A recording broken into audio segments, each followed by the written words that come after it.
The Zimbabwe Sabols arrived in Kenya coming off a 23-all draw with Morocco, a result that surprised many rugby lovers across the continent, especially the teams taking part in this year's Africa Gold Cup tournament. Everybody underestimated Morocco, I think, and Morocco's rugby has improved tremendously. So, you know, we were happy with our 23-all draw, our first run out. You know, we hadn't had much of a preparation prior to that. So, yeah, we were very happy with that.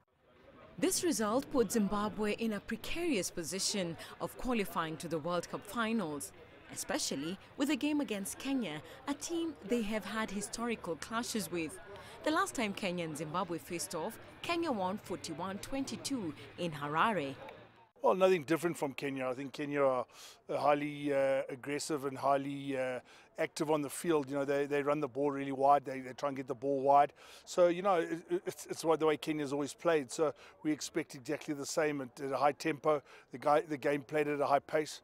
So, yeah, we're expecting exactly the same as what it's been before.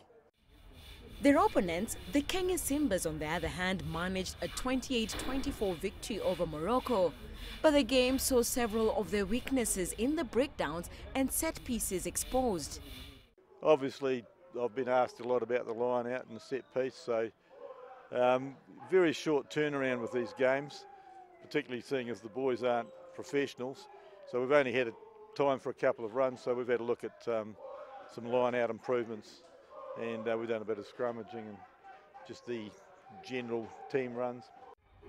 The game set to be laid at the Kenya Rugby Union grounds gives Kenya a chance to rake up a win over a team that has beaten them 12 times in their 19 meetings.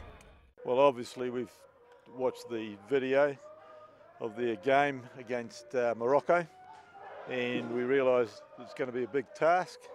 They've got a fair bit of speed on the outsides and a fair bit of size on the inside. So, yeah, it's going to be difficult.